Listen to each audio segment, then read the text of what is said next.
Crucify, I think, too special because you figured out the government hates you last year.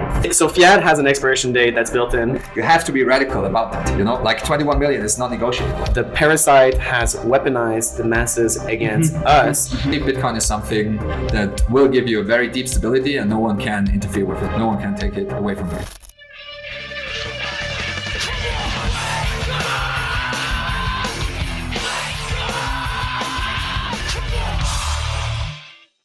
On this episode, I have Francis, I have Gigi, I have Alex, and Pablo for one of these episodes. This is this is Remnant number 3. Yes. Is that what we're doing? Yes. Remnant number 3. Okay. Thank you, gentlemen, for joining. We don't have a specific set of topics for this, but we're gonna dive in. But before we dive in, is there any introduction anybody would like to make? I mean, this is actually your first time, so you. All right. Give us an introduction. You like long walks on the beach? What else do you Like Bitcoin, have you heard of it? It's pretty good. Yeah. I'm like Brian Armstrong. There needs to be. We need to find a currency that can, like, not be impacted by inflation. And I heard a basket of goods. Yeah, a basket of goods might be a good idea. The currency, fiat currency. Yeah. That's what I'm interested in. So I'm Pablo. I'm a software engineer by trade, Bitcoiner by heart, and yeah, I've been working mainly with Bitcoin for the past 4 years, and pretty much exclusively with Bitcoin stuff in the last 2 years or so. Mm-hmm. And yeah, I'm Argentinian, so Bitcoin for me it resonates, and everything Bitcoin means comes very, very close to my heart. So that's why I've decided to dedicate all my effort to make Bitcoin as successful as possible. I remember we met first in Salvador, and I was like, "Who the fuck is this guy?"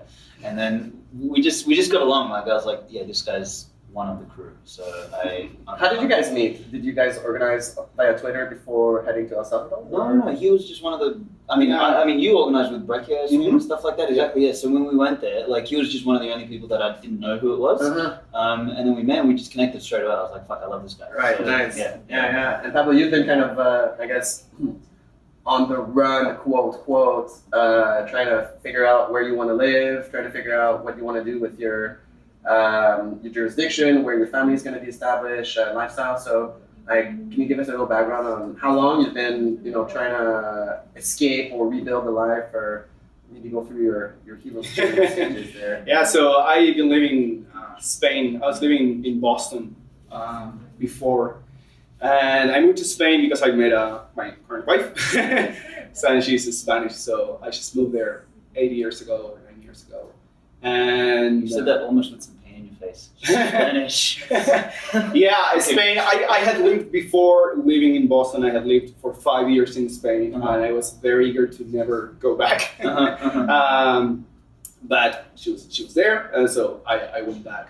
And we've been flirting with the idea of leaving Spain for many, many years. But it's the kind of thing that you keep putting off.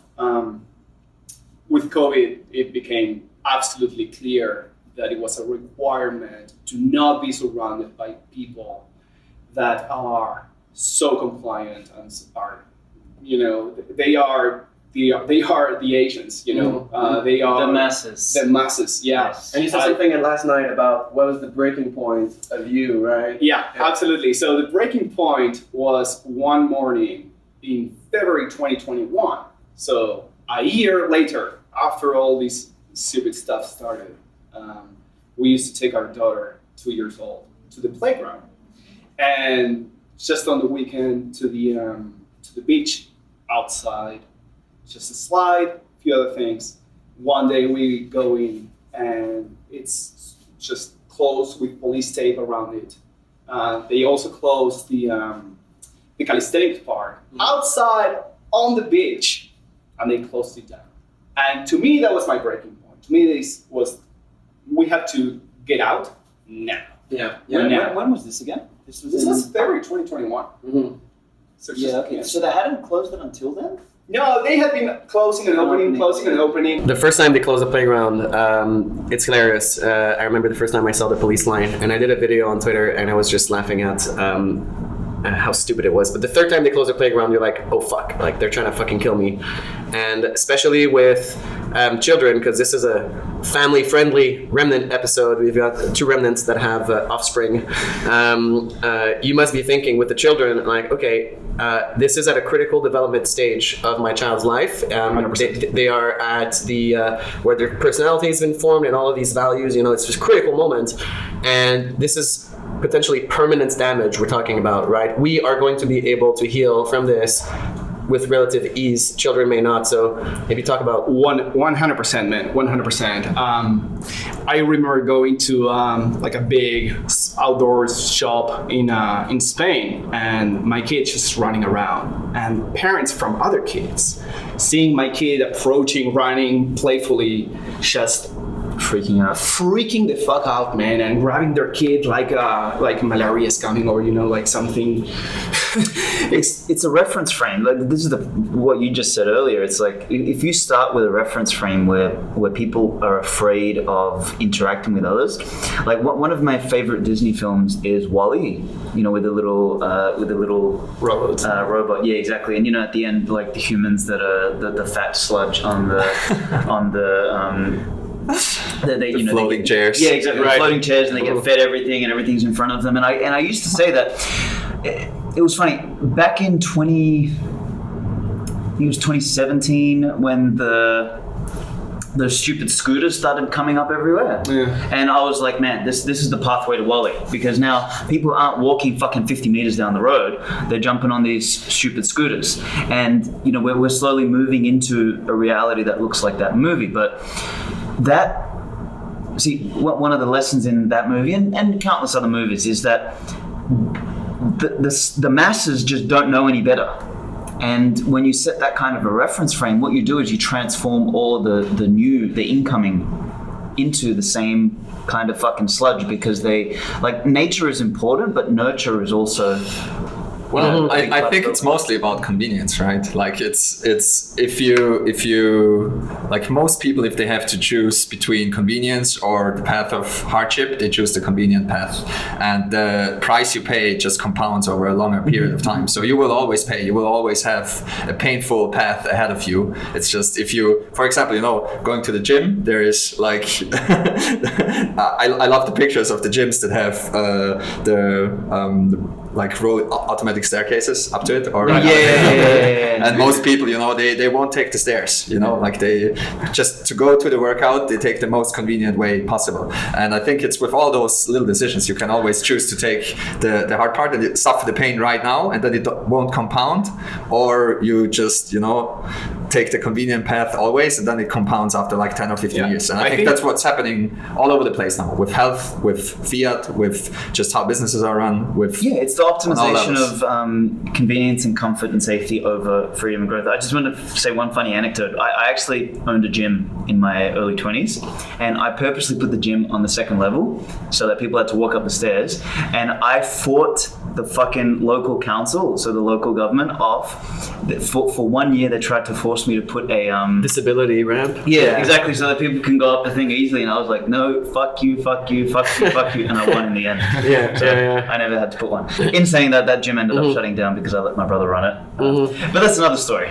And it's also like regarding the children, it's crazy how young right now the propaganda is happening, younger and younger and younger. You mentioned this yesterday. Right. Who mentioned it yesterday? I mentioned it yesterday. Yeah. And now it's like as soon as they are basically out of the womb, but realistically, like you're at a 1.5-year-old, 1-year-old, they're already making the children mimic, the mask ritual, the hands ritual, and the children are just like playing adults, right? So it's an adult thing to do to put the mask on. It's an adult thing to do to wash your hands all the time.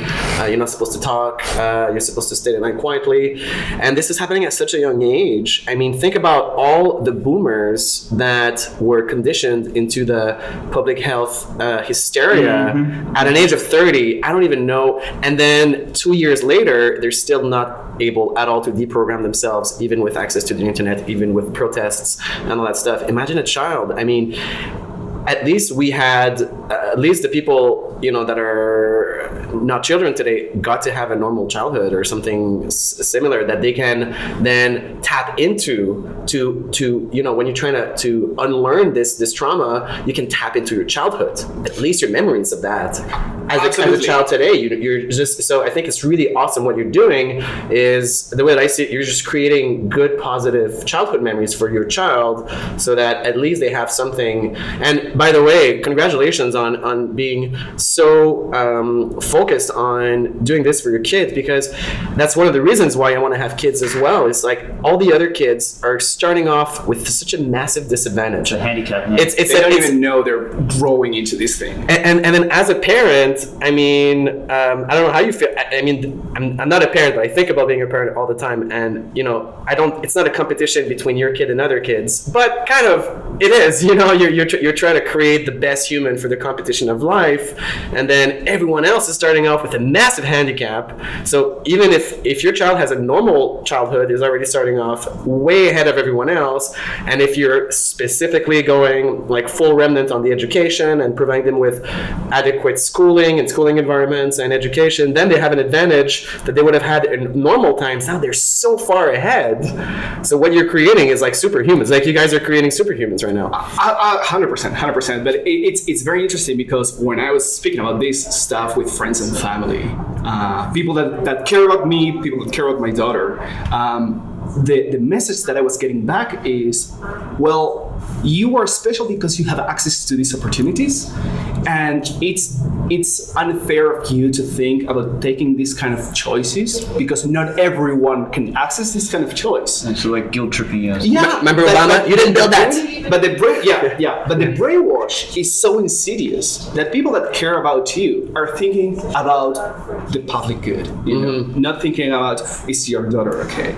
Is she growing into a world where she is not being able to read facial cues? She's 2 years old and she's not able to. She sees every single person in the car, in the on the TV, on just walking outside alone, walking their dog with a mask on. They are missing out on learning how to read a fucking facial expression, man. It's a very, very fundamental concept of communication. Reading someone else's face. They're not seeing it, man.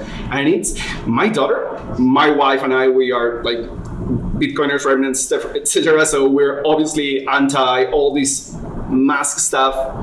And my daughter still, she likes to put on a mask. Yeah. And I have to dissuade her from grabbing a mask, and she wants to put it on because she sees everyone with masks. It's imitation, it's imitation, man. That's how they learn.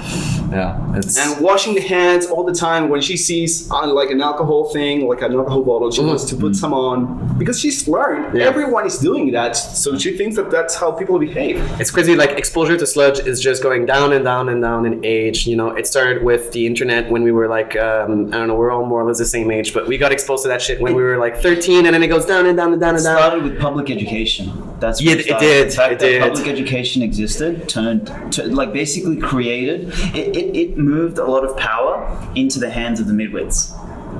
Like the midwits should have been serfs. They should have been out in the fields digging. They should have been cleaning toilets. They should have been. That's what they should be doing. They shouldn't be in jobs. They shouldn't have any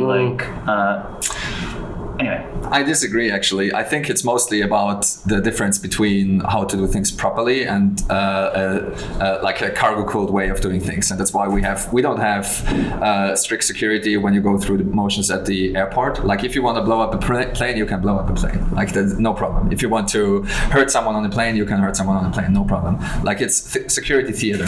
And I think in education it's the same. It's mostly educational theater, like come here, sit down at 8 in the morning, and you'll sit at school until 5 and you quote unquote learn stuff.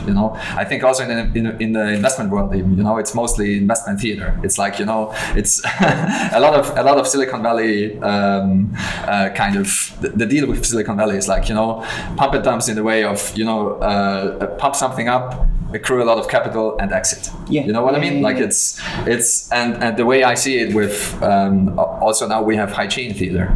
Like with the masks and all of it, you can see it very clearly. It's all theater. It's all show. But do you not think that's a function of having given people all of this. I mean, everything ends up being downstream of broken incentives in the beginning anyway, right? So that's sort of why we're all Bitcoiners and why it's about fix the money. But I think one of the first things that come downstream from being able to fuck with the money and create the wrong incentives is being able to create effectively education for the masses, for people who don't need it. Like, these people otherwise would have maybe become artisans and artists and bakers and carpenters and farmers and all these other shit, but they've gone and created a high level of mediocre input into a series of fucking mindless jobs and mindless industries where everything's just become theater, because that's not what they're designed to do. Yeah, I agree with that. Like, there's definitely I think most jobs, especially like a lot of the white collar jobs, they're like not real jobs. Like, they're bullshit jobs. They're like theater jobs, to stick with the theme. You know, like, you go into the office, you sit in your cubicle, you, I don't know, stare at an Excel sheet for 8 hours a day, and then you go home. And I think that's also where a lot of the depression and nihilism comes from, where, you know, like, you resort to drinking yourself to death on the weekends, or you just... I was talking about that with your wife last night. Yeah. I was talking about that with your wife last night. Yeah. So that's the I think the sad reality for, I don't know, like probably like 30% or more of the white collar 80. workforce. Yeah. 80. Might be 80. Yeah. If you stick with the 80-20 rule, that you're probably right. 100%. And the thing is that once you start going down that path, it starts capturing people, because now there is a gap in between the reality that you're seeing on the ground and the type of job that you do. You notice that the job that you're doing is worthless. It doesn't mean anything. It doesn't mean anything. So now the gap between what you're seeing, what you're feeling, and recognizing what you're seeing gets increasingly larger, right? So it's like a sunk cost fallacy, where your only way out is to dig in Double further, down. double down, and I think that's also how people end up at the conclusion that nothing is real and nothing matters, right? And I think that's why so many people, like why Bitcoin gives hope to so many people, because Bitcoin is definitely real, and it has like a zero bullshit tolerance also in how it operates, you know, like everything is there for a reason, and everything kind of feeds into the system directly. Like, there is no bullshit mechanism in Bitcoin that's completely useless or anything like that. Yes. I think that wakes a lot of people up, that, you know, there is a base reality. And I mean, other things do that as well, you know, like if you I don't know, move somewhere else, like move to India for 2 years, you definitely, you realize suddenly that you need to have basic things met for you in order to survive. Or people, move to a farm and become farmers, and then things are very real very quickly, as opposed to in your cubicle where everything is taken care of. Well, it's about how close consequences are to actions. Exactly. And that's the thing, like, in my mind, Bitcoin fixes the world because it brings consequence right next to action. Yeah, and that's what's missing in the world today. It's like, me and your wife were talking about this yesterday. I was like, the fiat solution to any problem is to remove the signal that tells you there's a problem. So if we've got pain receptors, if we have a pain receptor, if you put your hand on the stove and it starts to burn, your body tells you this is painful, so you can move it. And the fiat solution to this is take painkillers. Take painkillers, exactly. Well, and then put your hand on there and leave it on there. Or the best analogy for me is actually flying a plane, and the altimeter is saying that there's a fucking mountain ahead, and like everyone's freaking out, and someone's like, I have an idea.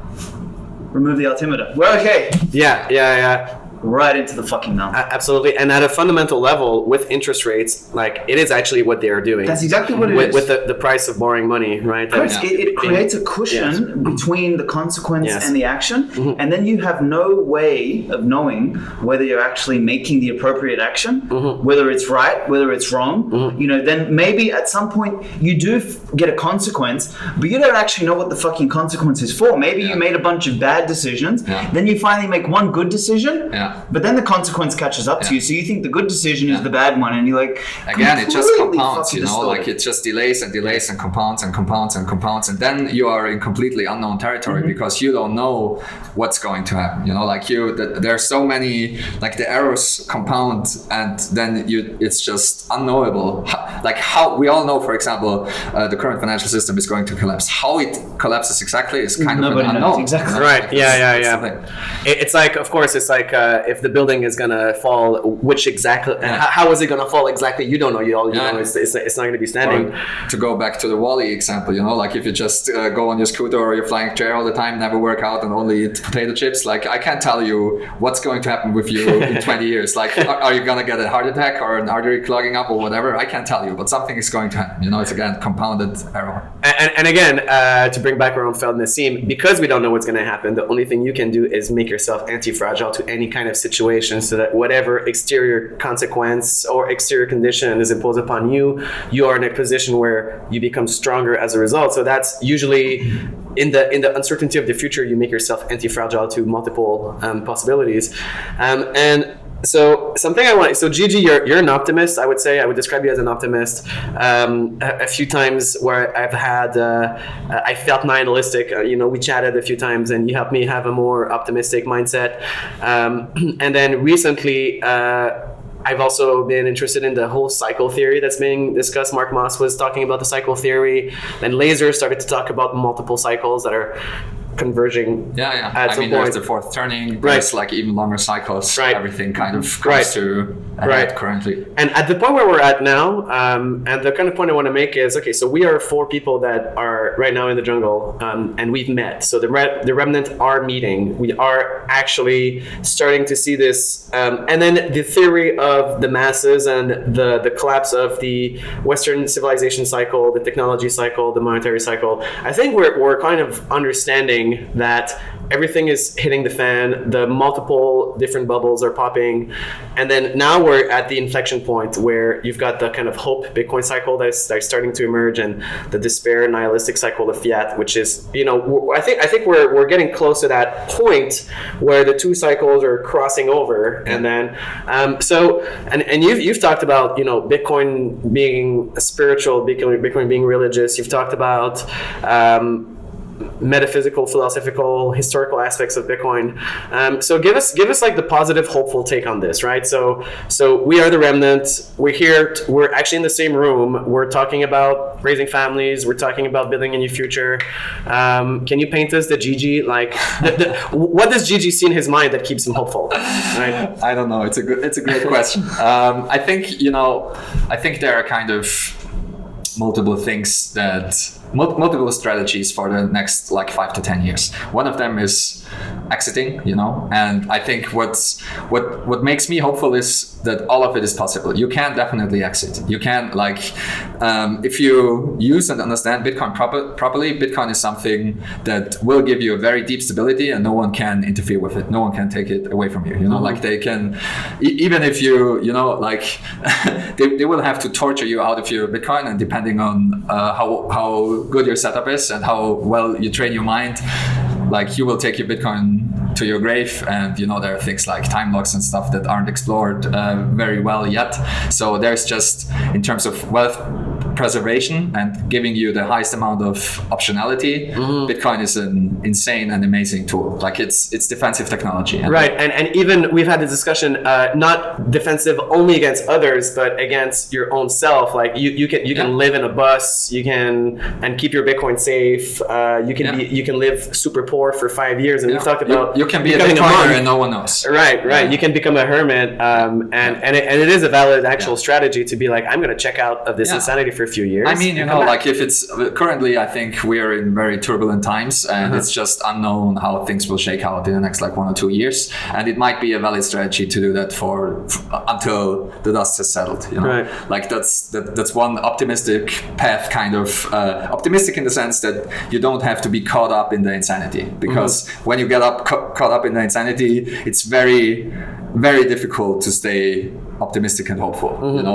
Exiting is definitely one path that one can take, and Bitcoin enables that. Like if you, depending on how early you discovered Bitcoin, and depending on how early you understood that DCA is the way, depending on how early you were able to save yourself, that's a path you can take. And I also think it's not too late yet. Like if you're just very new, you can still DCA, and just you would be surprised how, especially we're still in the exponential monetization curve of Bitcoin. So if you DCA just for 1 year, you have optionality for 3 years probably. Right. Probably, you know. Yeah. And so that's definitely a path. What in general, what has me very optimistic is that fiat is designed to destruct itself, you know. So this is crystal clear, even if you don't know anything about Bitcoin. All the macro people agree, everyone agrees that it's only downward from there. There's no going back, you know. Like the nations have to default, and there's no way we're gonna pay back all our debt. And just fiat currencies have the property of returning to their intrinsic value and their value of production, which is zero, basically. You know, printing paper, one computer stroke, it's there's no value to be found there. And Bitcoin is exactly the opposite, which is it has a very deep stability, and it will survive all that, and it will stick around. You know, like it will, no matter how turbulent the times are, as long as we don't have complete elimination of all humans on the planet, Bitcoin will still be there. You know, like there will be one person insane enough to mine and run a node and so on and so forth. Like it's pure information, and it's insanely resilient. Like I've never seen a more resilient system. The only thing that comes close is life itself. You know, like that's, you know, if there's nuclear holocaust worldwide, the cockroaches will probably survive. Yeah. And for a time, you know, there are some server farms underground. Bitcoin will survive as well, but you know, needs some maintenance and so on. So not the as good as cockroaches will be running Bitcoin. Who knows? So fiat has an expiration date that's built in. Yeah. And then so fiat being the root of the. So how do we distinguish between fiat like self-destructing, and then that opens up the door for Bitcoin? And then what about the reconciliation? What is it, do you think? So what makes you hopeful that people are going to adopt different values? Like, how is Bitcoin going to change people? Because what if Bitcoin they use Bitcoin and they still go into that collectivism? What do you think is the mechanism that stops that from happening? I think that's where the kind of religious / spiritual properties kind of come in, and I say, like, take everything I say there with a grain of salt. You know, like I have to use religious language because nothing else really works. But if you understand Bitcoin properly and if you use it properly, it's very individualistic in the same sense that, you know, Christianity, for example, it focuses on the sovereignty of the individual. You know, the individual, the soul is holy, kind of. It's like the soul is untouchable. You know, like you decide, kind of. Yeah, nobody can take your soul away from you. Exactly. Only God can do that. Exactly. Right? Exactly. The only God is able to judge you, and you have free will, and you're sovereign in your actions, and so on.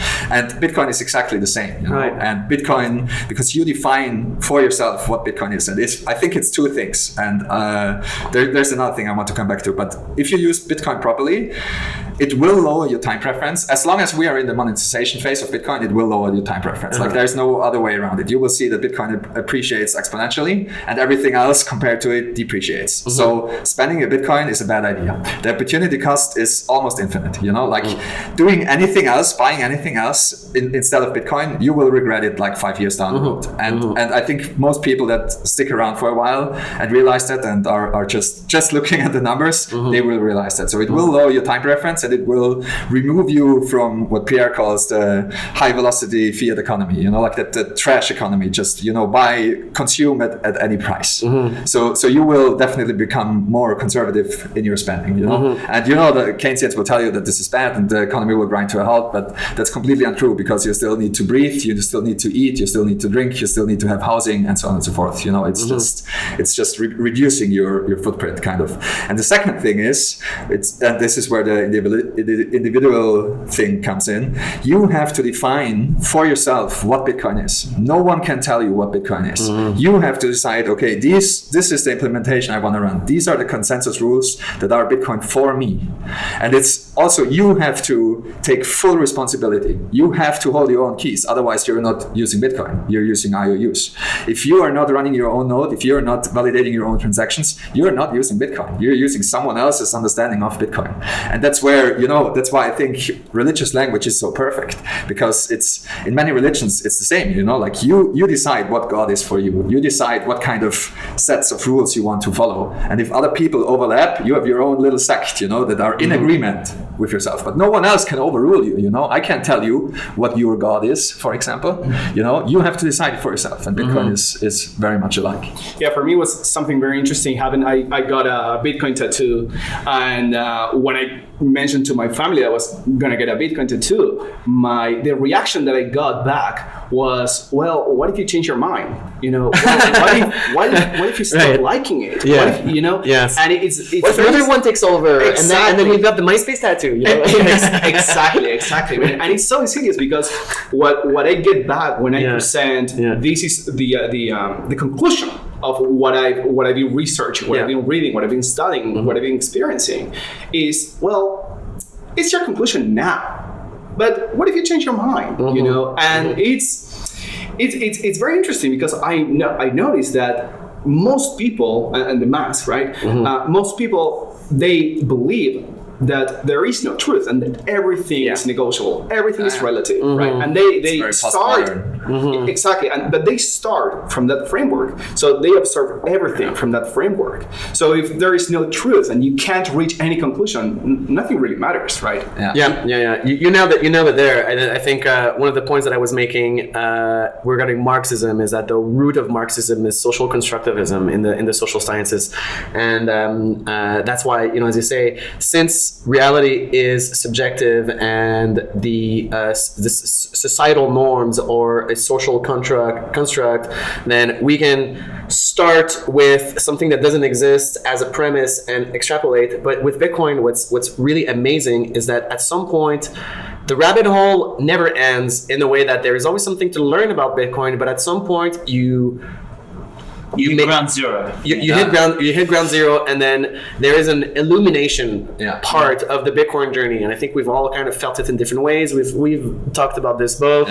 I've been in a kind of constant state of illumination, for enlightenment for quite a while. For some people, it's more dramatic. It's quicker, and then it's almost as if, I think that's where it becomes binary. And Pablo and I talked about this today in the morning. That it's like, once you are at that point, it's either Bitcoin will work and it will eat up everything. So one single Satoshi will be worth almost infinity, kind of, you know? and or there is something that makes it not work. I cannot tell you what it is. Like I can't even think of anything that could pop up to make it not work. But still, like, if this happens, then Bitcoin will be worth zero. You know, it will implode. So it is very binary. And the example I gave to Pablo is like, free speech is like that. If you think very deeply about the value of free speech, it's also very binary. You know, like, if you want to have a free society, free speech is absolutely You're correct. There is no, like, and once you understand that, there's like no turning back from that. It's not like only a little bit of free speech. There is no asterisk. There is no. You have to be like a free speech maximalist if you're serious about free speech, and if you understand the implications properly. The block is valid or it's not valid. It's not kind of valid. It's not. It could be valid depending on the circumstances. Same thing. This is why. So I did a podcast recently with Laser, with Mark, and with Joel. Who else was on it? Someone else was on it, but I can't remember. Anyway, the point that I made there was, like, the cycles don't matter. Like, Bitcoin doesn't just, you know, where everyone talks about how Bitcoin breaks all the models. Like, I think Bitcoin breaks all the cycles. So, you know, we're talking about all these cycles converging and everything. These cycles are all a function of us having been a premature human race up until now. So I think Bitcoin is the thing that gets us through the great filter and moves us into becoming like a type 1 civilization, etc. But, like, for me, I heard this from MBK, where he said Bitcoin's the final cantillon effect. Like, it's the final time we're going to get an advantage. And after that, like, it's the door. Like, we open that door. All these previous cycles, like the Kardashev cycle and the fourth turning horse shit, like all that crap, it's gone. There is no cycles, because cycles are predicated on the fact that there is no truth, and that the truth is dependent upon which component of the cycle we're in. That all disappears. Like, so you guys were talking before about, like, what happens to humanity, like, can we get rid of the sludge, etc. So I've kind of written here is, like, what we become on a, you know, post sort of the door opening and us sort of walking through the door, is we get low time preference humans who focus on morality and the preservation of their bloodline. Right. And it's going to sound elitist, but I'm an elitist. I don't give a fuck. Is that this like Bitcoin ushers in the new age of kings and queens and of lords and noble families, like the real elite, the real remnant. Like this is what happens. Like Bitcoin is a remnant technology fundamentally, and what happens is the best rise, and we are the ones who begin to effectively rule the universe. And it's not rule to control others, it's rule to preserve one's bloodline, to preserve the purity of what you want to create. And it's very different from the parasites. So I kind of view humanity in sort of three categories. It's the natural elite, that's the remnant. The parasites, who are the fake elites, they're always jealous of the remnant, and the masses. Right, sure, and yes, what the yes. parasites do Yeah, is they yeah, get the good. masses Yeah. to go and burn down the remnant. Right. So very good point that I like a lot of people that are not remnant, and when we're talking about remnant versus sludge and all that, I had this discussion multiple times. We talked about it last time. I'm struggling with. I don't want to dehumanize average people, right? I don't want to. The thing is, the parasite has weaponized the masses against us, so that we normally would not want to interact with a large portion of society. We don't want to control them. We don't want to have. We're not trying to replace the current establishment by us, so that we can control the masses and impose our values on them. What I do want for us to achieve with Bitcoin and with this movement is to disarm them, so that they do not have the, like, almost as an attrition, like, you guys do not have the physical capacity and resources and capital and all of that to attack me. So I don't want to control, I don't want to have a remnant takeover of society. I want to have a remnant exit from society we've been trying to exit for a while. I mean, we're here right now, we're literally exiting, but they won't let us exit. You know, that's the thing. The masses will always default to what is the default. So if the default is tyranny and gulags and everything like that, correct, right, they'll be happy with that. So this but is if the remnant creates a default that is, freedom and prosperity and trade and free markets, the masses will default to that. And they'll be happy. So this is kind of like where the optimism comes in. The optimism part comes in is by, and that's where I'm kind of like trying to dig in. Are we going to convince the masses? Is that what's going to happen? No, we cannot convince them, that's for sure, right? So what is the mechanism by which, and I think you're getting close to the, if we make the Bitcoin standard and the non-aggression principle and the valuation of human prosperity and ingenuity and progress, these just the default behaviors, then to go into authoritarian route would require a lot of energy and effort and cunning and all of that, and the masses just don't have that impetus to go into the authoritarian route, because that becomes the higher hanging fruit, the path of least resistance. I think it's two things, or maybe even three things, but I think it's the most people will be convinced by economic reality, and that's what happened the last 10 years. It's number one. That's the Pierre Rochard. People need to eat. Yeah, exactly. That's like the, like also Seyfedin makes this point all the time. It all doesn't matter over a long enough time scale. If you adopt Bitcoin, you will be like, you will economically survive longer than everyone else. And this is a very easy argument to make. It's like, it has been historically accurate. It will be historically accurate as long as Bitcoin keeps working. So that's number one, and I think that's the main driver. I think the second one is exactly what you said, Alex. Is like providing the defaults, kind of, which means building.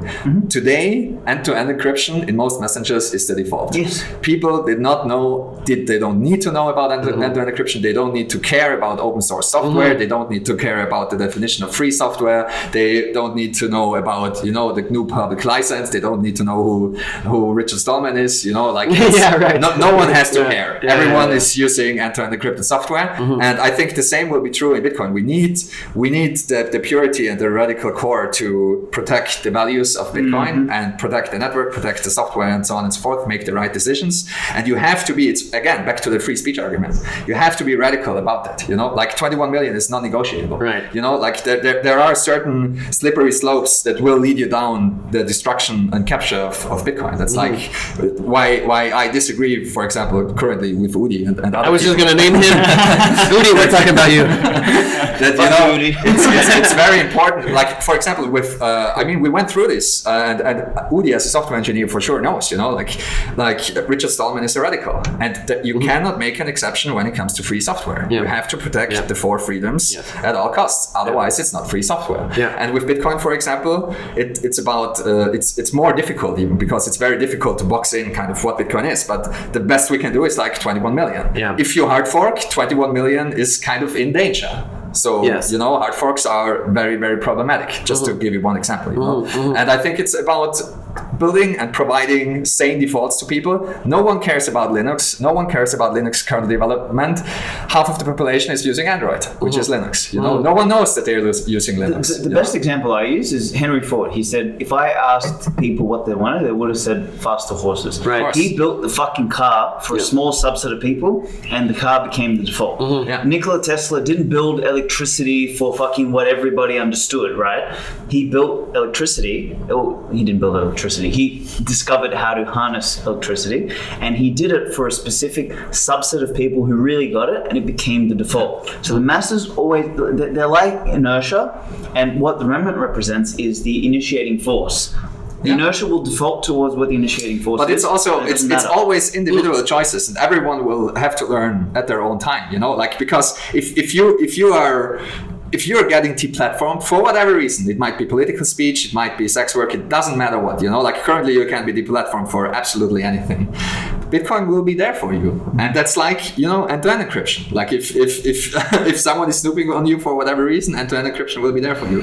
And it's the same. The same is true for you know, like if you want to I don't know, like sell something, it doesn't matter if it's in person or online, and you for whatever reason have no access to financial infrastructure or a bank account or what have you, or cannot create a PayPal account, Bitcoin will be there for you. And it's only getting better and easier, and in the end people really do not care what they use, you know, like it just has to work. And I think that's the like the second piece of the puzzle. Like the first one is number go up, it will convince most people. The second one is having the same defaults and having things work flawlessly, you know, like as well as they do now in the fiat system in terms of UX and how quickly you can make this happen and use it and all of it. And we're really close. I think we're really close. Like case in point, last weekend we went to the beach, we went to a market, and someone was producing art and was like, you know, I'm Bitcoin friendly. We saw it on the thing, and it's like, what? You're Bitcoin friendly? Like BTC friendly? What the hell? And she had, you know, like a Lightning wallet, and yeah, if you want to buy it, just pay me in Lightning. So we're already really close. It's just that I think most people don't know that this exists and that this world exists, but they will learn if they have to learn. Like my main go-to example is always the Arab Spring. No one knew about routing or DNS settings or Tor or firewalls or what have you. Government shuts down the internet. People learned in 24 hours. There were graffitis on the walls, you know, change your DNS settings to this and that, install that Tor browser or what have you, and you're back online again, you know. So people, if shit really hits the fan, people will learn really quickly. I'll give you a good example of that. I've told this story a few times on other podcasts, the Backpage story, where, long story short, in 2015, a lot of sex workers are now prevented from placing ads for their erotic services online because PayPal and Visa, MasterCard, and PaySafeCard have financially censored the website Backpage, and they had to learn how to use Bitcoin very quickly. And we're talking about somewhere around the lines of 100,000 people that are female and trans, mostly sex workers, that are obviously low income, low education, ghetto, you know, and then they all were able to install Bread Wallet, to buy Bitcoin at the ATMs, to send Bitcoin online, to pay their ads within 3 days. It was absolutely unfathomable. And that is the time where I became very radical about Bitcoin, where I really understood the Pierre Rochard argument, which was one specific instance where I have this lady over the phone and she's crying because she's a prostitute. She needs to do what she does to get some money to feed her kids. She's crying. She's like, I don't know what to do. I need Bitcoin, can you help me? Can you help me? And I'm like, calmly, and we explained to her how to download the thing, how to do that. And then the desperation for Bitcoin was so strong. It was like, I need Bitcoin to survive, exactly like we said would happen. And then, because it's the only thing that the merchant will accept and provide her. And then the fact that she was able to pull it off within 12 hours was phenomenal. I want to dig in on what you said, the end of history with Bitcoin. Bitcoin is the end of the cycle. Just so you know, in political science, there was this big debate in the 90s and the early 2000s between Fukuyama versus Huntington. Huntington, the clash of civilizations, said that people are going to tribalize around these kind of like meta sets of values like Confucius and like Western civilization. And Francis Fukuyama is saying that, no, actually, neoliberal globalism, nation-state democracy is the end. We've finally achieved this like UN happy whatever kumbaya. He disgraced your name, man. Yeah, I know he did. He is the worst. I mean, there's a lot of bad Francises out there, the Pope and Fukuyama. And then okay, so we have this. This is like the end of history model, and then we have Mark Moss and Laser and a bunch of people talking about the cycles model, which I think intuitively makes a lot of sense to me.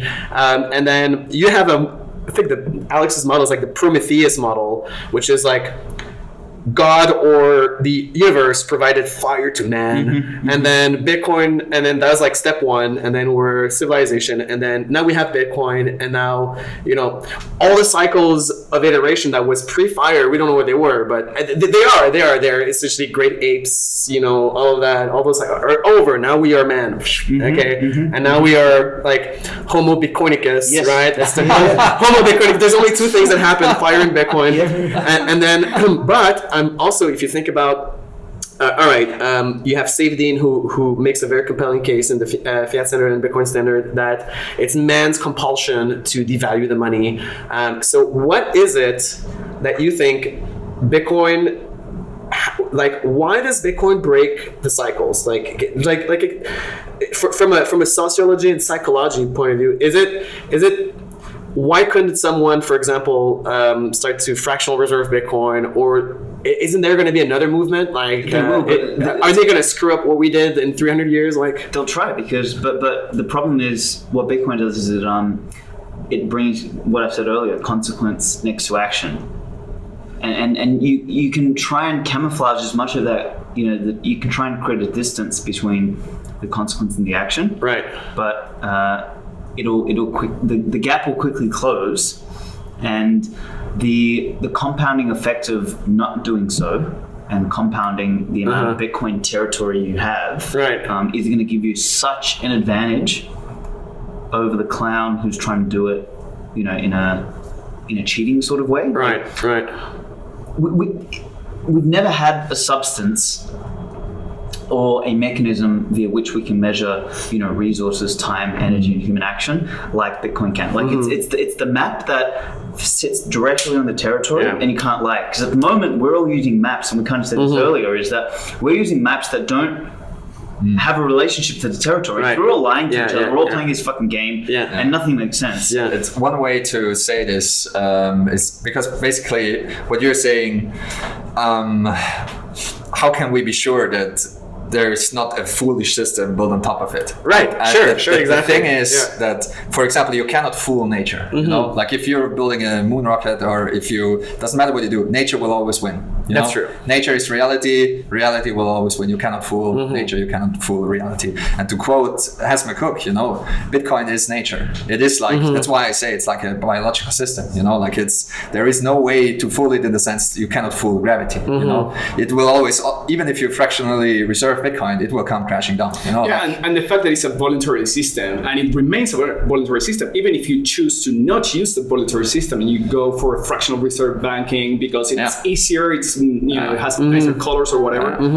The fact that choice is still there, it means that you can always go back to the truth. You can go back to the source truth. Exactly. It's like it's what you're doing is fractional reserving IOUs. You know, there's no other way. It's just like with gold. You know, like gold still works. It's just gold has the shortcomings we all know. You know, you can't teleport it across space. Like that's the main issue with gold. You know, and I think the fact that it's so easy to verify Bitcoin and that it is weightless. I think this is enough for it to win out in the monetary realm. Like the design space of money is limited, and Bitcoin is like basically almost 10 out of 10 on all the vectors of the design space of money. That's also why I'm so sure, like Bitcoin it's not the MySpace of money. It isn't. It is like, it is the end, like gold was insanely close. And now the last, like if you look at the Jörg Harmstorff, German Bitcoiner, he did an amazing talk. It's also available in English now. It's the last money. And Bitcoin truly is the last money. And gold was insanely close. Just gold is not informational. Gold is physical. And that's the problem. If something is physical, if something has mass, you cannot teleport it. You cannot communicate it across a communications channel. And that's what Bitcoin fixed. And now we're at the end, It's very similar to like how binary code is at the end. It's 0 and 1. And you can encode any information with just zeros and ones. You can't go smaller, like the design space of information is also limited. And DNA encodes it with like 4 letters, but it's just because it's self-correcting. It's again like 0 and 1, but it's GATC, and they are paired with each other, so they have a self-correcting mechanism built in. But in the end, it's binary, know. And so I view Bitcoin as like if you look at the design space of money, Bitcoin is like it's the end. It's like we don't need to improve upon it. It's the discovery of energy money. Like that's the thing. Like it is any sentient species. Like it's the solution to the whole Fermi paradox. Is like if a sentient species anywhere, maybe in another fucking galaxy on the other end of the universe, they discovered and they called it fucking ass coin or something. I don't know. Like it's I don't know, but that's kind of like I think they would view the Bitcoin as insanely creative name. Thank you. No, I this cannot wait. Satoshi. I cannot wait to discover other civilizations if we ever do during my lifetime, which is objectively unlikely. But just to see, is this a universal law? Like, is Bitcoin the last money university, or is it the last money for Homo sapiens because we have a certain, is it the objective truth of like all the universe? I mean, you definitely, if you have a sufficiently complex system, it is probably energy. Energy is probably the currency of the universe. Yeah. I mean, that's also what Henry Ford talked about, right? Or was it Ford? I'm not sure. Yeah, it was Ford. Money. Yeah, and that was Bucky. No, but Ford also might be. Yeah, but it's not a new idea, Like energy is the currency of the universe, and every sufficiently complex system will run into coordination problems. So you have kind of cells, and you cannot know anything, like you cannot know everything about the whole system. Your knowledge is always limited, so you have to trade information with the other parts of the system, and that's how money emerges also in the biological realm. Brandon Quittem talked about this a lot, how fungal networks trade nutrients and stuff like that. You will always run into this problem. It's an information theoretical problem. Holy shit. No, it really is. Holy shit. What's up? Okay, so for people, and so yes. The currency of the universe is energy, and you will always have the same issue always. And so if you try to map the currency that you have, like plants do the same. Like for them, energy is nutrients, so they trade nutrients. And for like the closer you come to something that represents pure energy. The better you are, and that's why Bitcoin is. Because you're and the design space, it's exactly it's the perfect one. You can't cheat energy. I'm sorry to interrupt, but you just gave me an illumination while you were talking. Thank you. You see, messianic currency, getting all these illuminations. For those who have read the 3-body problem, I'll just give you a little hint because I don't want to ruin the book for a lot of people. But the dark forest theory is the Byzantine general's problem. I'll just say this, but there's no more Byzantine general problem than different species in the universe coordinating over extremely large space and time distances. So it's like one more time, because you asked if Bitcoin is like the end all be all. It definitely is for us, but we must not forget that our physical universe has very real limitations, and Bitcoin has like a 10-minute light radius around of the earth. If someone wants to read up on that, Ruth Mansell, Bitcoin Astronomy, I think is the name of the piece. That's like 2 or 3 parts now. And the reason is that we are limited by light speed. And so all the nodes in the network have to coordinate and we have a 10-minute block time. So we have a limited amount of time to coordinate a new state for the whole network. And so that's why you cannot mine on Alpha Centauri or not even on Mars, Mars is like 7 minutes away. That's an incentive to break the laws of physics somehow, isn't it? No, it's an incentive to reach for the stars, and you can bring your own proof of work chain with you. Yeah.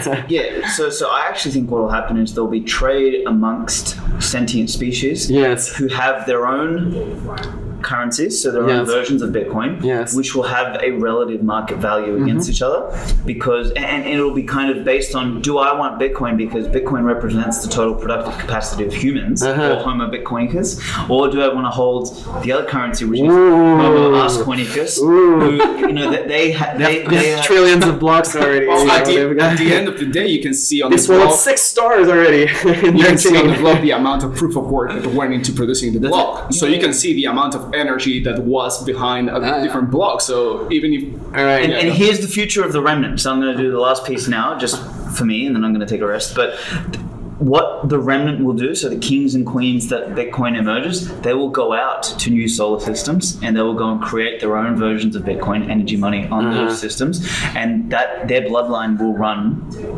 those worlds. Yes. Okay, that's right. So there'll be Svetski planet, there'll be Francis planet.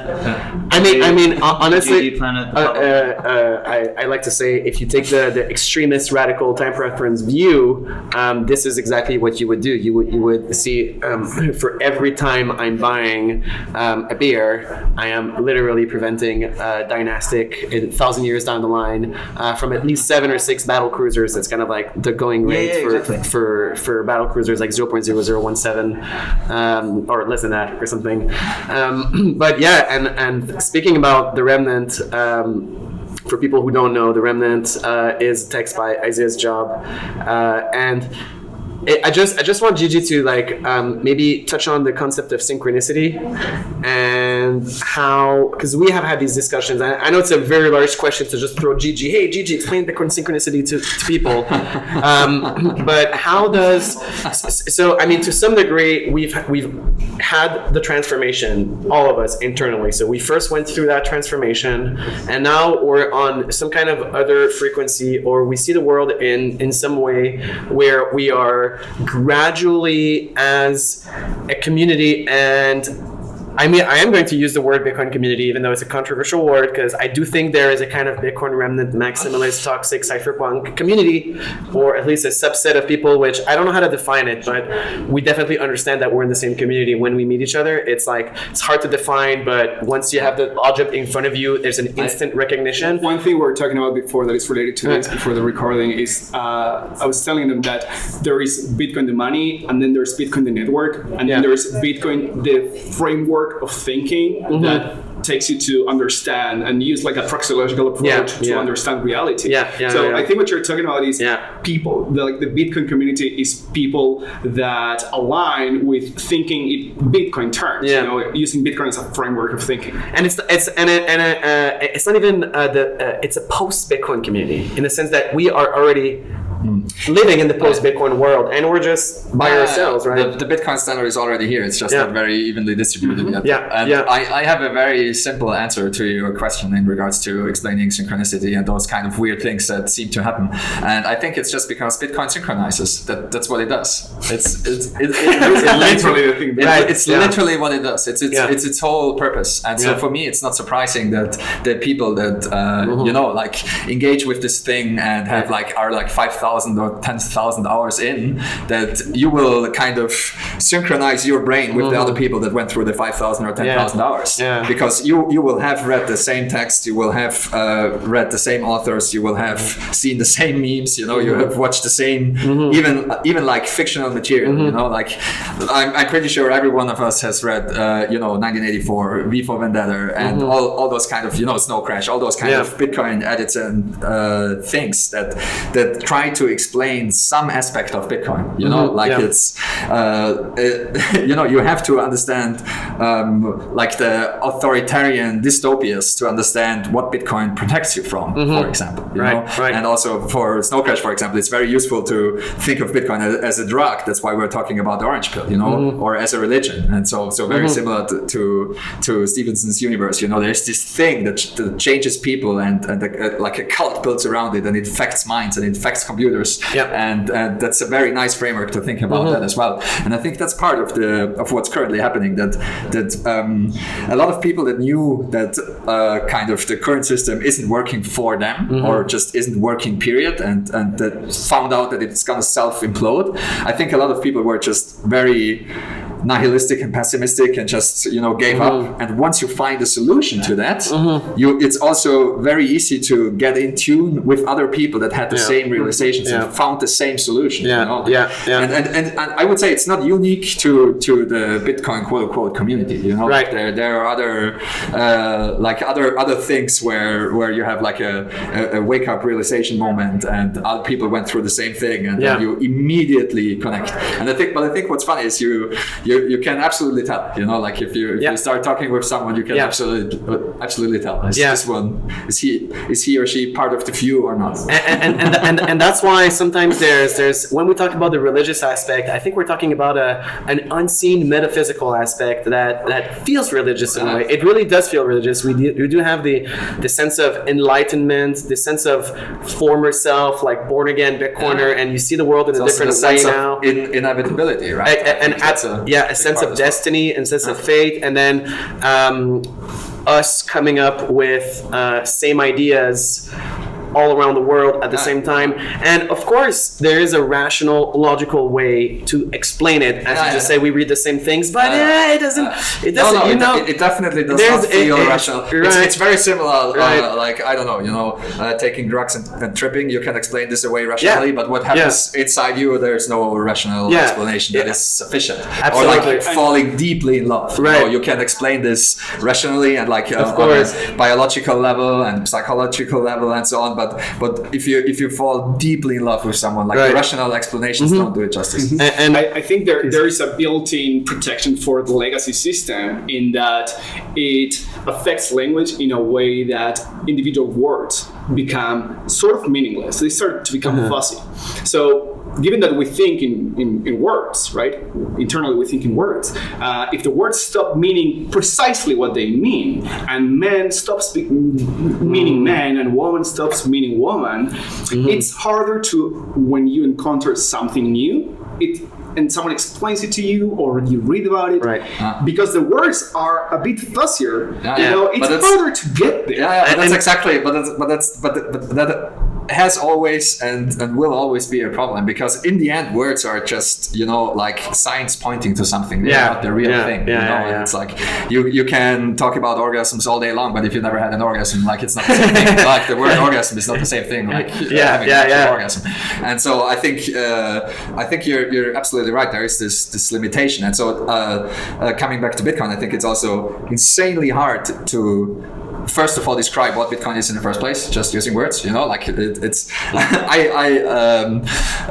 I was asking on Twitter, I don't know, a couple of months ago, do you think it's possible to understand Buddhism without practicing Buddhism? You know, and the reason I asked should be obviously, you know, but like the actual question was, do you think it's possible to understand Bitcoin without having used Bitcoin and becoming Bitcoin, so to speak, in the sense of running your own node and all of it? Because what you're doing is actually practicing Bitcoin. You're becoming Bitcoin. You're part of the consensus system. You are actually, and if you store your fucking seed phrase in your head, you are actually Bitcoin. You know, like that's what you are. That's what you become. Do you think it's possible to understand Bitcoin if you're not doing that? I think the answer is definitely no. So every outside explanation of Bitcoin is always completely flawed, you know, and every inside explanation of Bitcoin is 100% individualistic, you know, just like a Buddhist talking about the Buddha and those things. I mean, of course, you know, you have a huge overlap with all other Buddhists, but still it's an individual thing. Yeah, we were talking last night about the Vipassana and the meditation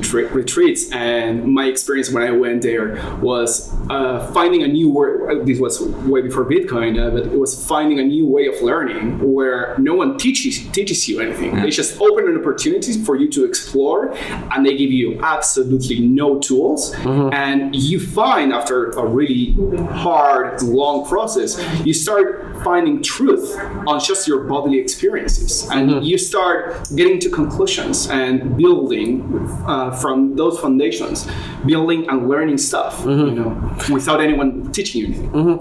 Funny, actually, someone, a Bitcoiner that I won't mention his name, but it was telling me recently about Christianity from first principles thinking, and how you can arrive, and his contention about his faith in Christianity was strongly supported by the fact that he could independently from first principles arrive at the doctrine of God the Father, the Creator, and all of that. And I thought that was a very Bitcoiner way to think about Christianity. Just check your premises all the way down. And the last thing that recently gave me such a feeling of destiny, or a feeling with Bitcoin that's so bizarre, is that some of the Bitcoin's properties are emergent, right? Mostly the immutability of the blockchain is hugely emergent. Censorship resistant is as well. Privacy, not as much, but still, because of the uncertain. And there's a lot of talk about the blockchain versus the time chain. The blockchain is describing what it is physically. It is a chain of blocks. The time chain is what it does. And then at block number 1, it was a blockchain. At block number 2 was still a blockchain. At block number 3 was still a blockchain and not a time chain, because it didn't have you could rewrite it easily. That's what I mean. Yes, the properties of Bitcoin had not emerged. And then and we understand that these properties as emergent kind of like gradually attach themselves to Bitcoin. But then there is one block that when you go back in hindsight, it's like, where is that block where it became the time chain? Like the time chain, and it made me think of the human soul. It made me think of like consciousness. Like, okay, so if you believe that Darwinian, how many water molecules do you have to mush together for something to become wet? It's the same idea. No, that's a very good point. And then I think that's one thing that most people that don't have a deep understanding of Bitcoin have a very hard time to wrap their head around, because in Bitcoin, for example, there is no finality. Everything is probabilistic. Like if a new if a new proof of work chain would arrive and it would have more accumulative proof of work, this is the history now. This is Bitcoin, even if it rewrites all of it. That's the only way it can work. Checkpoints don't make any sense. Like checkpoints defeat the whole system. Right. And so I think that's very hard for people to accept. But once you crunch the numbers, once you run the numbers, so to speak, you will realize that for this event to happen, it's so insanely unlikely. Like it's what happened, what is recorded in Bitcoin, there's nothing else we can be as confident about when it comes to recorded history. There's so much compute hidden in these numbers. Like I don't care what it is, like the pick any world event, like any recording of any world event. I'm not as sure about that this happened than I am as sure about all the transactions that happen in Bitcoin a few blocks down. Okay, sidetracking a little bit. How can you prove that something does not exist? Non-existent. I don't think it's possible to prove that, right? Is it? I don't know. How can you prove that a double spend transaction does not exist? Well, it doesn't exist by definition. It doesn't exist in the universe of the blockchain. Yeah, exactly. Right. So the universe is too large for us not to know what's inside it. We need to have a square.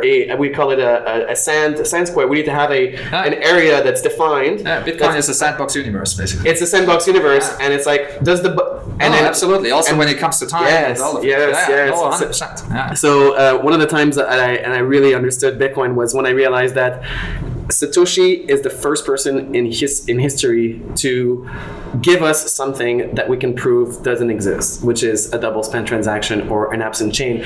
And it doesn't exist until it does, but we have this agreement where we're and it's kind of like, it's a social construct. Like the blockchain is a social construct, which becomes not a social construct because it has a proof of work and the economic It's rooted in reality. Right. I mean, there's so many ways to think about this, and, Yeah. and one thing I like is thinking about it as a game, for example. Yeah. You know, and just like, for example, like before it was formalized, everyone.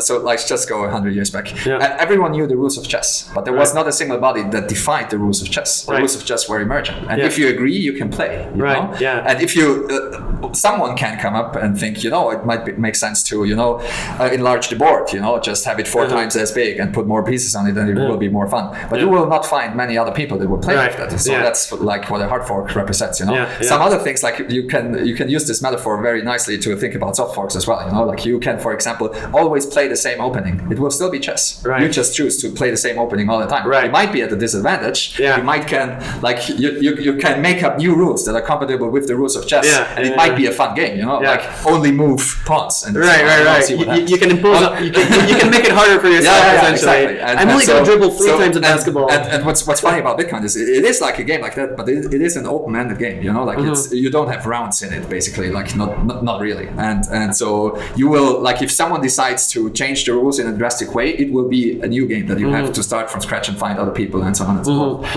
And so it is just like chess. You know, it is its own universe kind of. That's like that's the connection back to what you were saying. You know, like you have a very well defined set of rules, and some things are permitted in this universe, and everything else is off the table. Like I can quote unquote prove to you that there is no pink elephant on the chessboard because I know where the chessboard ends and I know all the pieces and so on and so forth. And it's the same with I can prove to you that there's no double spend in Bitcoin. It's like a game. Yeah. All right, Alex. Remnant. Final thoughts. Don't ask me for final thoughts at the moment. Yeah, no. I think I had a welcome reaction to the chocolates. So. All right. Well, the Remnant are definitely meeting. Bitcoiners are reproducing. The only other notes I had on here was like, if anyone wants to dig into the difference between remnant messages and parasites, selective adoption versus mass adoption, narrowcasting versus broadcasting. Oh yeah, that's actually a good one. And the hero journey stuff. Yeah. So I think because I mean there's a lot of name dropping Udi again. A lot of talk currently about mass adoption and how Bitcoins are too mean and we will scare all the people away and so on and so forth. I don't think it matters because economic reality will take over. So it doesn't matter if you like Linux kernel developers and it doesn't matter if Linus Torvalds is mean on an email or not. Like you're still gonna use Android. Or your router is still running Linux. It doesn't matter what happens on the Linux mailing list. And I think people like Udi forget that. And it's in terms of I really like the term narrowcasting.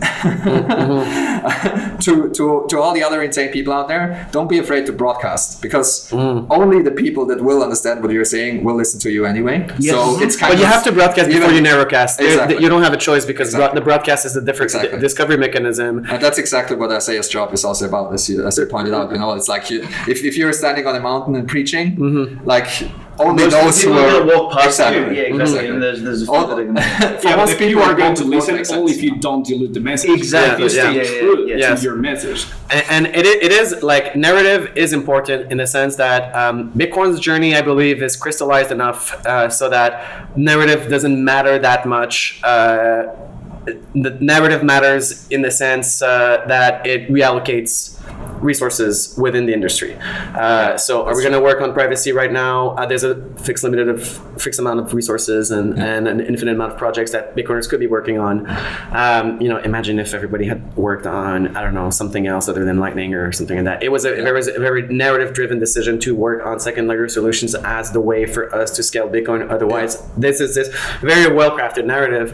And if you think of Bitcoin, it's kind of like a bonsai, or it's kind of like a tree where it's very young and very soft. You can definitely make one branch go in one direction, and at some point you can't move the tree anymore. So there was a very strong. That's why the remnant narrative and having a strong narrative of uncompromising was good because we directed it at our colleagues in the Bitcoin space.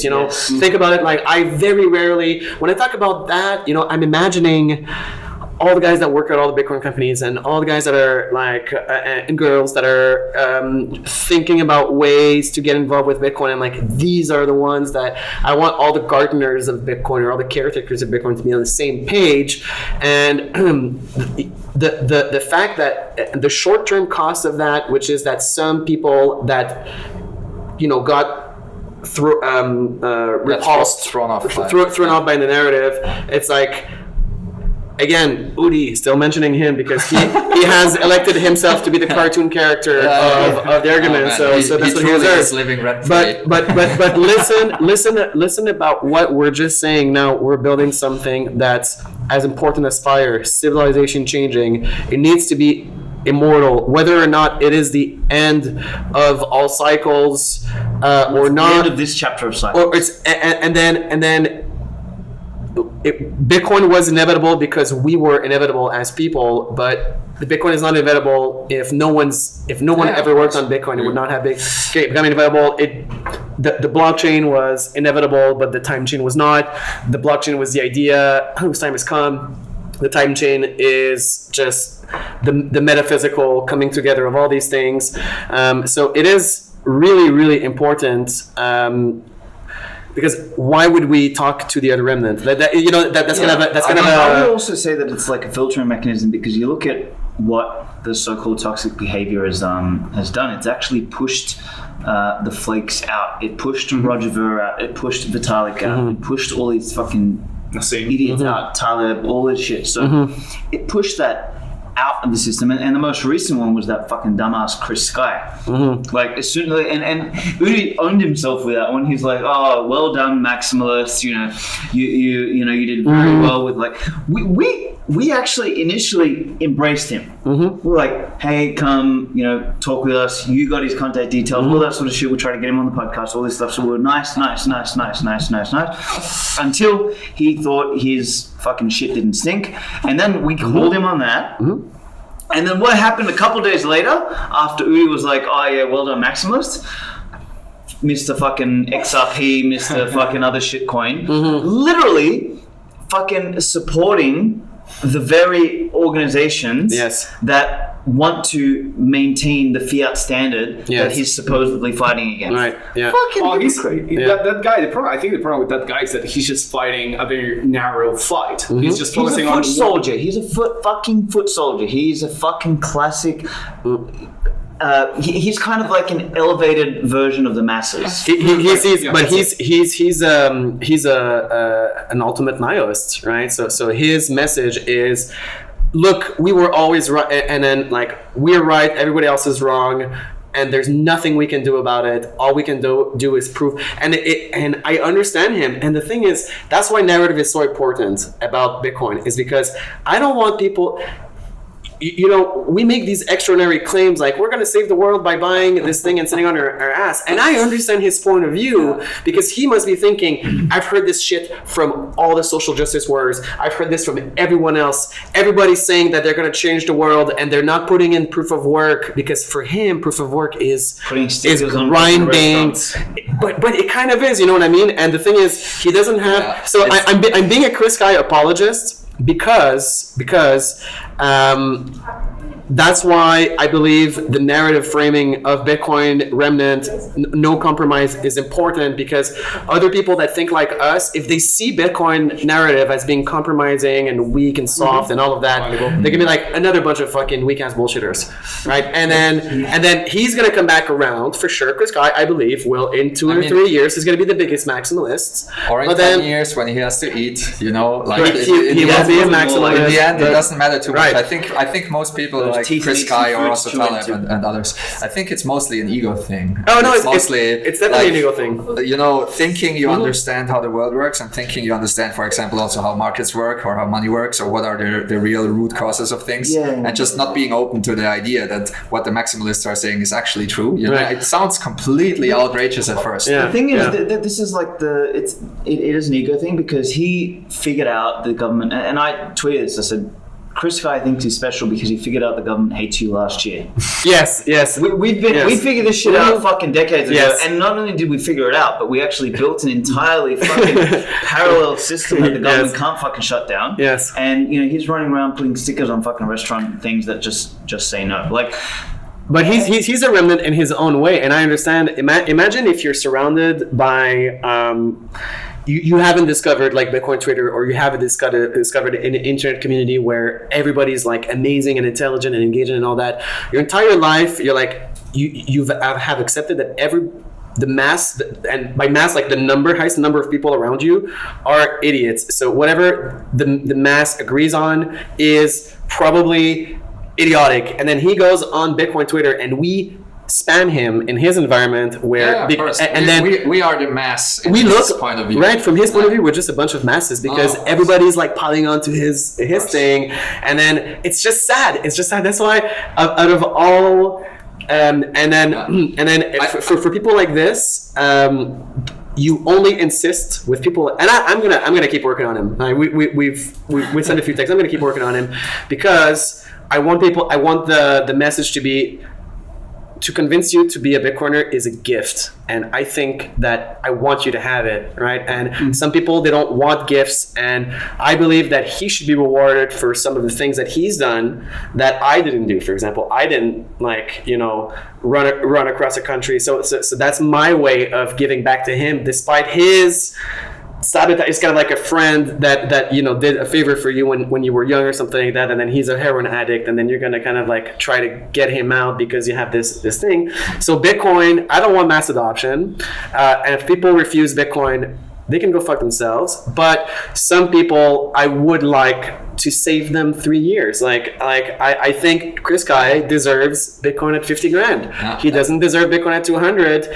If he keeps on his ego, right, he will get Bitcoin at 200 if he keeps on the ego. But I would much prefer giving him a little reward for some other things that I think need, deserve he'll buy in at reward. 500K. I'm not hopeful. I agree. There's a big component of the ego with him in particular. But I think the problem is that he's realized that he's been asking for permission to the government for his whole life. Right. We've all been. Yeah. And the government has been saying, yes, you can go outside. Yes, you can go to the park. Yeah. And now he's reached the point where the government is saying, no, you can't go to the park. You can't go outside. So what he's fighting is the no. He's not fighting for asking for permission. Right. And that's what we're fighting. Yeah. very good. Yeah, I don't know. I think it is very wise in terms of toxic maximalism to err on the side of including fewer people. Yes, I agree. Very similar to how Bitcoin, for example, is erring on the side of too much security. Yeah. We have no idea how much hash power we need. There is collateral damage. If you want to be frank about it, it's like 51% of the Earth's, of humanity's energy output. Then we're good. Before that, not so much. I mean, we're definitely not secure. Right. so the benefit of Bitcoin not compromising is outweighs the potential collateral damage. Absolutely. And then when you go to war, you're never happy that some innocent gets hurt, but at some point, and then that's why the toxic maximalist discourse, I see it as mitigating.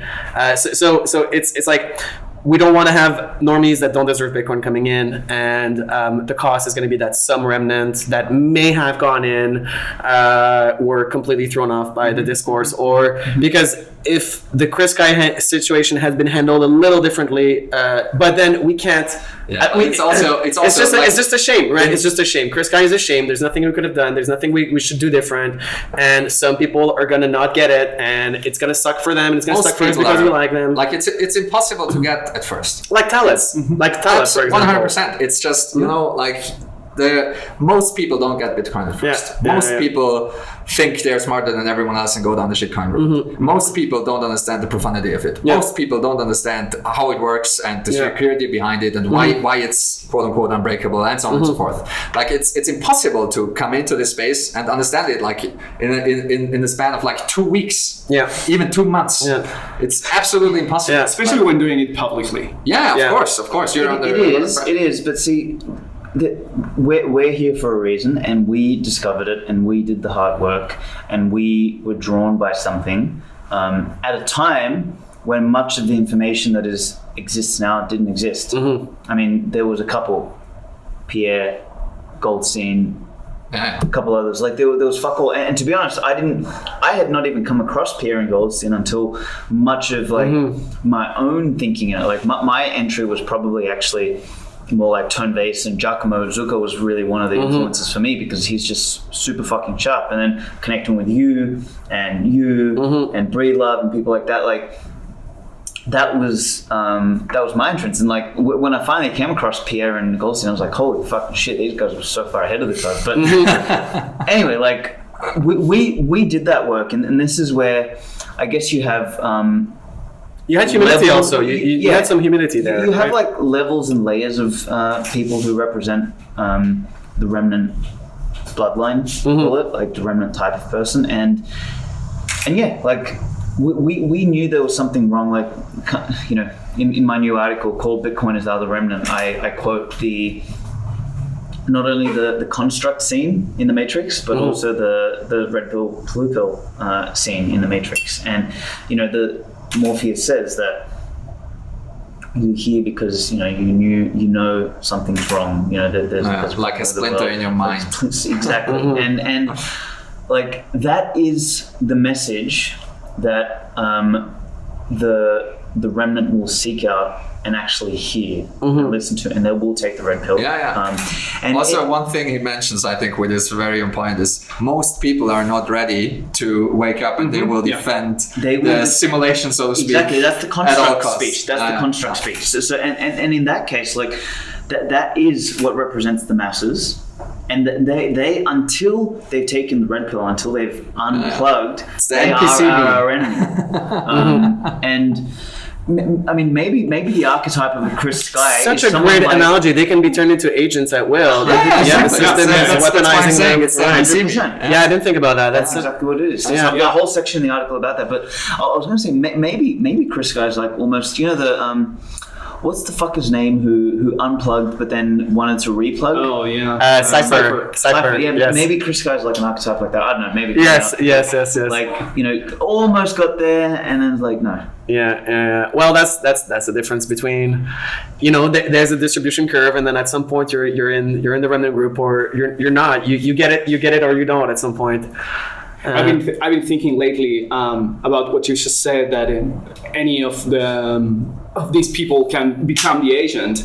Actually, the system requires more and more people becoming agent, because it used to be that when the state, like 100 years ago, when the state was smaller, you only require the police and the military to find law as the source of morality. Yes. And the rest of the people could find morality in different areas. It was more ad hoc. Whereas now you require science, you require education, you require academy. Everyone has to fall in line and comply, and the system requires that. And eventually, it's the entire world, like in Matrix 3. Like it's sucking everyone, and that's how you find people that might otherwise be, you know, nice people, but they put on their police costume and they go and just fight against people that maybe they agree with, but the law and the orders say, well, you just have to go and beat these people because they don't have a fucking mask on. And it's so incredible, because you are seeing people, you agree with them, you know that what's happening is wrong, and you're the one wielding the sword. What we don't want is ciphers. We don't want to unplug someone. Then it becomes the spook. Cypher is the spook. He's the spook. But I'm also like, I'm not too worried. Like to me, like you know, Bitcoin is a one-way street, and stacking stats is a one-way street. Like that's true. I don't know anyone who went back on a fiat standard. You know? No. You're completely on Bitcoin, and it's like if you have the chance to earn Bitcoin instead of fiat, you're gonna earn. I mean, they're extremely rare phenomena. It's like the cipher thing, right? Where you go back. You forget everything. It's extremely rare. Usually being unplugged means you're unplugged forever, or or Yeah. you die. Should be.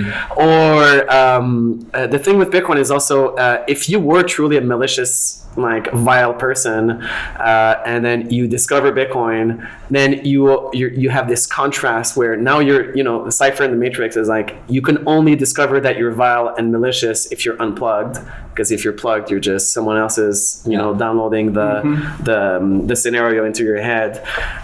So those people are quite rare, and they are especially despicable, right? So if you become a Bitcoiner and then you spend on Bitcoin and then you move back out of Bitcoin, then there's absolutely nothing that could ever have been done, and all of the time that you were unplugged was a waste of time for humanity, and you should have plugged someone else, of course. How are we looking, Alex? We're looking good. We lost some videos, so we're gonna have to like.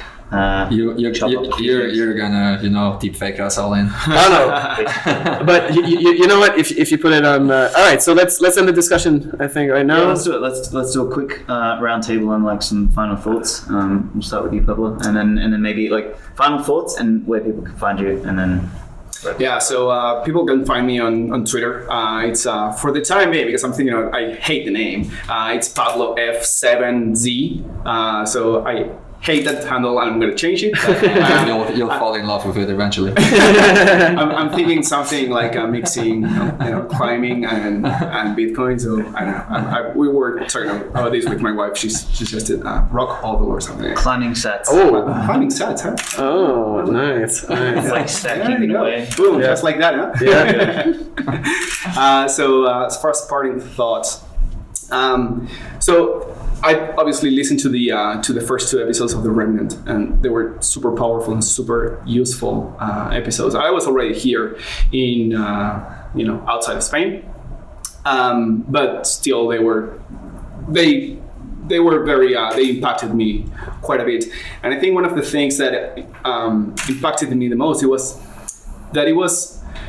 sort of like a call to arms a little bit. And I've been thinking that it sort of plays a little with the Chris Sky thing, but I think that it's important for us as individuals to act on what we see. And especially after what happened with the lockdowns, if you're still doing the same thing and it's just complaining on Twitter and that's the only thing you're doing, or you're just doing more of what you were doing before, and that's why I think, I'm still buying Bitcoin, so I'm fighting the system. If you were already buying Bitcoin, you're just doing more of the same. So I think it's important for people to understand that them as individuals have to have some kind of action to fight against the system, whether it's opting out, moving, or whatever, or what Joel's doing with Untapped Growth.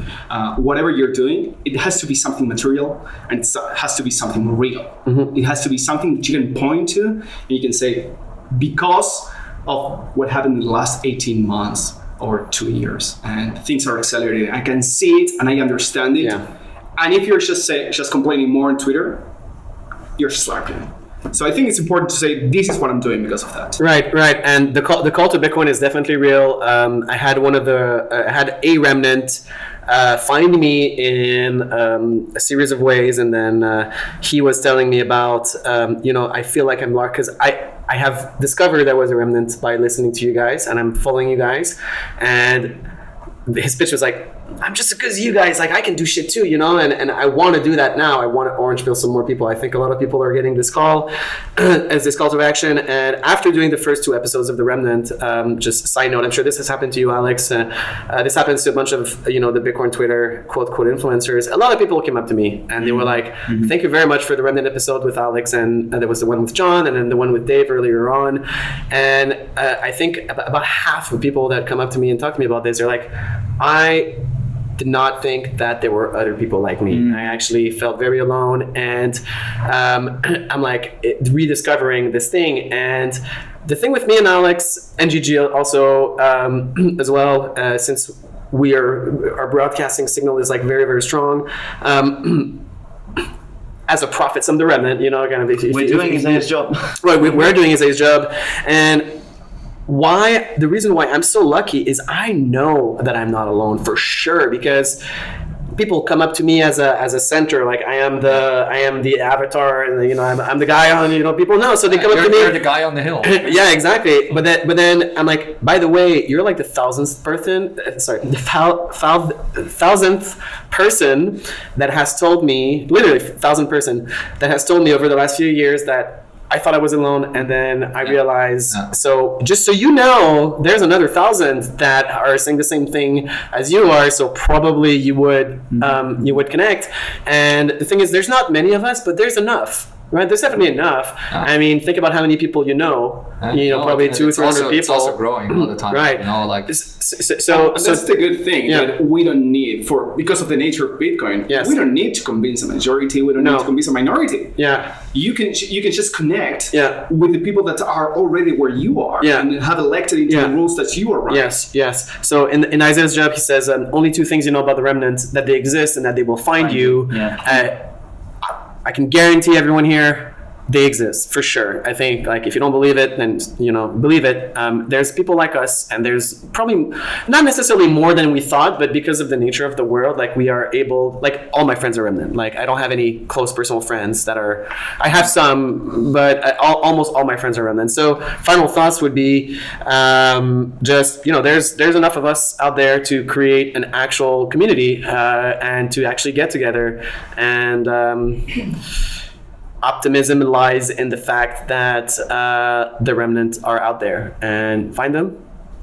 Yeah. Find them. To that. Yeah. I don't have a lot to add. Like my final thoughts are, like everyone's situation is different. So if you still have to stay hidden for whatever reason, you don't feel comfortable of, like going to meetups, going to conferences, be very outspoken or something like that. If your situation doesn't allow it, don't feel forced kind of to do that. But I think, the time is ripe for more and more Bitcoiners to come out. And I think more and more Bitcoiners come out publicly and in a huge way and so on and so forth. And I would encourage, echoing what you guys said, to connect with people, build your own networks, and also make yourself as anti-fragile as you can, just change your situations in meaningful ways, day by day, step by step, to, whatever it is. If you, improve your Bitcoin setup, improve your general setup of life, improve your, whatever have you, like income streams, whatever you need to do to make yourself more resilient. And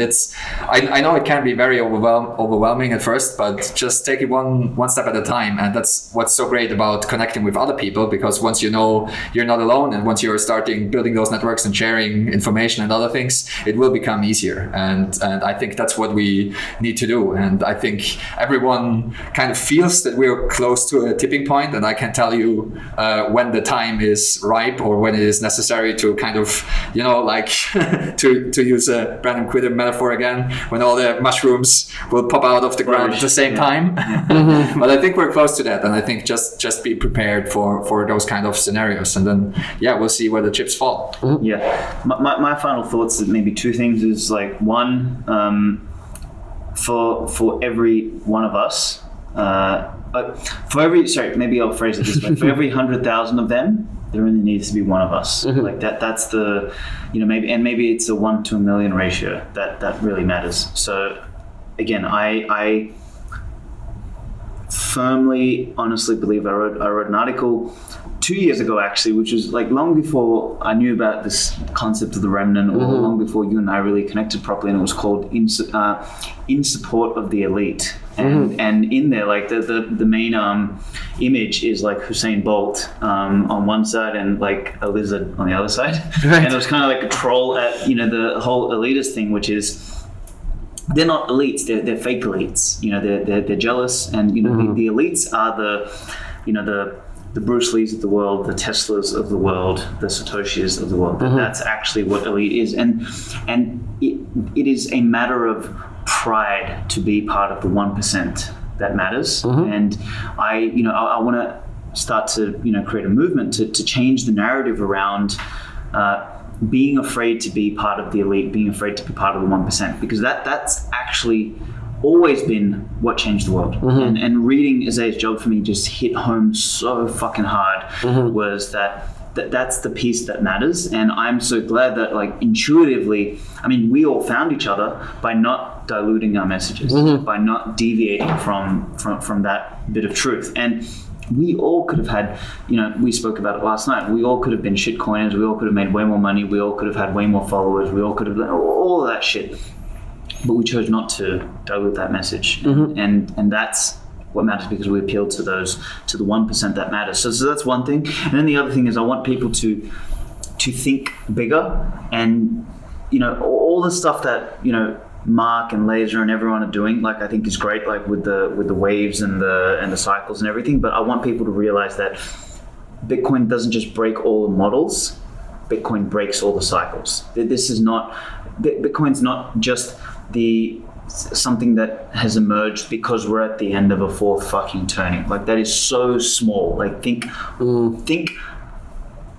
galaxies fucking bigger in terms of what this actually means. This is the end of all of those previous cycles. It's the end of prehistory. It's the end of prehistory, exactly. What comes after this is a whole set of different cycles that we are yet to fucking imagine. And I want people to think of Bitcoin like that, because that's how big this thing is. That there's like fire, Bitcoin, teleportation. That's actually going to be the title of my next article for Bitcoin Times Edition 4. Thank you, Francis, for quoting that. But yeah, that's what I would finish on. So, gentlemen, thank you so much. We're gonna make it. We are gonna make it. We are gonna make it. Bitcoin is gonna make it. GMI technology. That's the next one. Yes. All right, guys. Thank you so much.